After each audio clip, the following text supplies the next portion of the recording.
Halo, selamat siang. Kembali lagi di acara podcast dokter kita, Rumah Sakit Tebet, bersama dengan saya, Dr. Feni, selaku host pada podcast siang ini. Hari ini kita akan membahas topik yang sangat menarik, khususnya bagi para wanita, yaitu tentang keputihan. Sebelumnya, saya akan memperkenalkan terlebih dahulu narasumber kita, seorang dokter spesialis obgyn. Kita sambut Dr. Denny Danardono, spesialis obgyn FER. Halo dokter, selamat siang dok. Selamat siang Dr. Feni. Ya baik, saya perkenalkan diri ya dok. Boleh dokter. Oke, halo sahabat Rumah Sakit Tebet, salam sehat. Saya Denny Danardono, spesialis obstetri ginekologi, konsultan fertilitas endokrin reproduksi. Selamat siang, ini kita akan membicarakan tentang keputihan, begitu ya dok? Iya, oke, benar, silakan dokter. Dokter, keputihan kapan itu disebut normal, kapan disebut tidak normal sih dok? Untuk keputihan dok? Oh iya, jadi gini ya nih, para sahabat Rumah Sakit Tebet, ya podcast kita ini akan membahas tentang keputihan. Jadi keputihan itu ada dua ya, seperti yang disebutkan tadi oleh host saya, yaitu yang abnormal dan normal. Jadi yang abnormal itu apa? Ya, yang abnormal itu ya tentunya sebuah keputihan yang adanya dengan perubahan warna, bentuk, bau. Ya, itu biasanya disebabkan karena infeksi dok. Ya. Kemudian kalau yang normal itu biasanya pada seorang wanita yang mungkin pada masa subur ya. Jadi keputihannya bening ya, tidak berbau ya. Kemudian pada saat dia hamil ya, jadi ada keputihan-keputihan itu yang tidak berbau dan tidak berubah warna ya, dan bentuknya itu adalah yang normal dok. Jadi itu yang sahabat podcast Rumah Sakit Tebet yang harus tahu. Oke dok, berarti yang normal itu tidak berbau dan warnanya tidak berubah ya dok ya, dan tidak betul. gatal ya dok. Ya, benar. Sedangkan kalau yang abnormal berkebalikan ya dok dari normalnya dok ya. Dok, untuk yang abnormal nih dok, penyebab yang paling sering dok apa sih dok?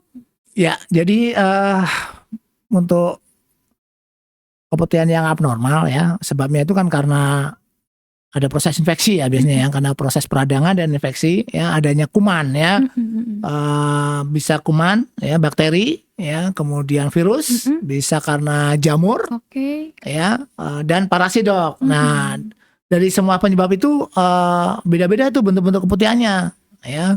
Misalnya nih yang infeksi karena jamur nih ya, itu biasanya kayak pecahan santan atau mungkin seperti keju ya, putih begitu ya keputihannya, dan ada rasa gatal ya keputihannya itu biasanya karena jamur dok. Tapi kalau misalnya karena bakteri ya, biasanya itu ada warnanya agak kehijauan, kuning, seperti susu begitu ya, berbau ya, itu biasanya karena infeksi ya. Kalau parasit biasanya agak-agak kehijauan tuh dok ya, itu yang biasanya disebabkan karena parasit begitu dok.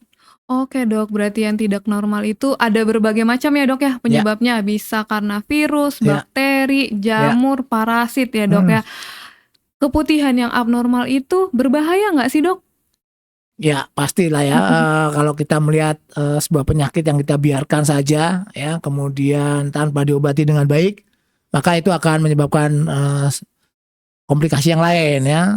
Salah satunya adalah ketidakmampuan untuk bisa hamil dok, atau memiliki anak ya, atau kita kenal dengan infertilitas ya.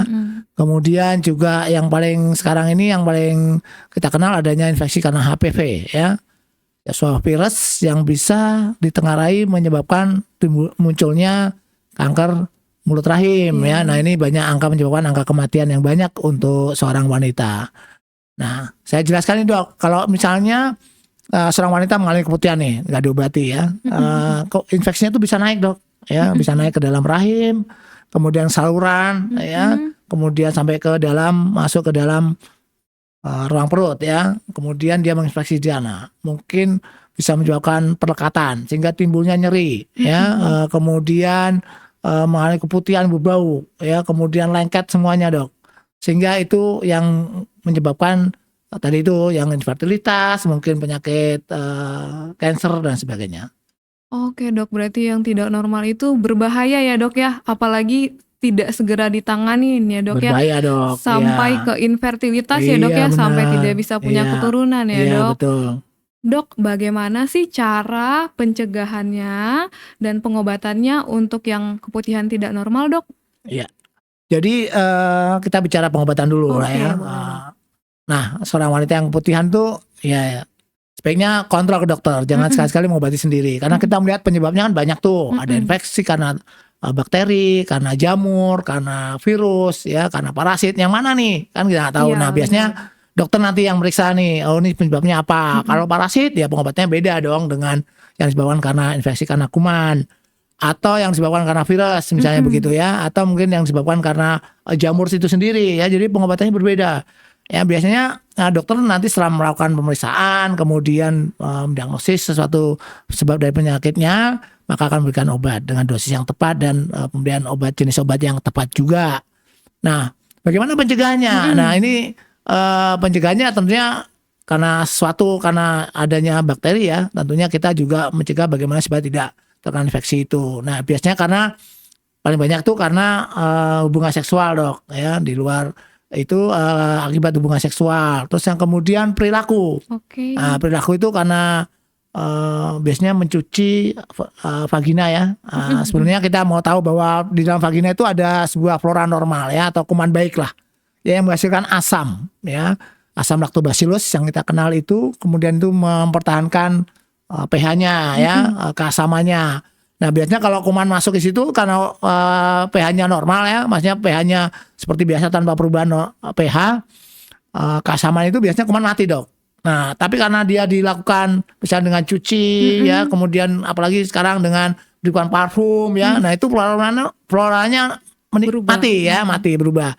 Nah, sehingga terjadi proses perubahan asam. Nah, perubahan asam tadi itu mengurangi daya perlindungan lah ya, perlindungannya itu berkurang sehingga kuman itu atau bakteri-bakteri yang tadi itu mudah tumbuh di situ sehingga menyebabkan infeksi yang ditandai dengan keputihan dok. Nah, jadi mencegahnya bagaimana? Ya tadi itu pasangan seksual ya, akibat hubungan seksual itu biasanya karena GO dan sifilis ya. Kemudian ya kita harus segera memeriksakan supaya tidak menularkan kepada pasangannya begitu dok. Ya. Oke dok, berarti tadi kita sudah bahas ya mengenai keputihan, apa yang disebut keputihan normal, keputihan yang tidak normal ya dok ya. Untuk keputihan yang normal, para wanita jangan takut terlebih dahulu karena memang suatu proses normal ya dok ya di dalam tubuh wanita, apalagi pada masa-masa reproduksi atau masa-masa subur. Jadi para wanita nggak usah takut. Namun jika sudah ada keluhan yang lain berlebihan seperti gatal atau berbau, ada muncul bentuk-bentuk yang berbeda dari normal, itu perlu kita harus cepat ya dok ya ke dokter, dan jangan sampai mengobati keputihan sendiri karena tadi yang sudah disebutkan bisa berbahaya ya dok kalau dia tidak diobatin. Dan pencegahannya tadi sudah dijelaskan ya dok, bagaimana kita harus menjaga kebersihan. Untuk yang sudah berhubungan seksual, kita harus menjaga juga pasangan seksual kita ya dok. Oke dokter, mungkin itu yang kita bahas. Dari dokter ada take home message yang mau disampaikan dok? Ya, melihat tadi itu ya penyebabnya ya. Jadi saya mau memberikan take home message supaya kita tahu lah seorang wanita itu bila mengalami keputihan ya. Pertama adalah mengenali dulu lah keputihannya ini ada perubahan nggak, bau, ada berubah bentuk, warna ya, kemudian kemudian ada perubahan bentuk ya seperti tadi itu yang saya ceritakan tadi itu.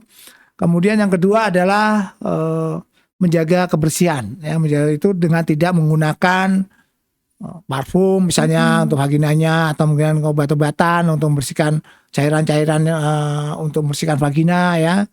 Itu jangan lakukan itu. Kemudian adalah datang ke rumah sakit ya atau klinik terdekat untuk mengobati keputihan yang tidak normal ya, sehingga mendapatkan pengobatan yang lain. Kemudian yang keempat ya menjaga untuk hubungan seksualnya tetap sehat ya, supaya tidak tertular akibat penyakit hubungan seksual. Begitu Dokter Feni. Oke dokter, mungkin itu saja yang kita bahas diskusi pada siang hari ini. Saya Dokter Feni dan Dokter Denny pamit undur diri. Selamat siang.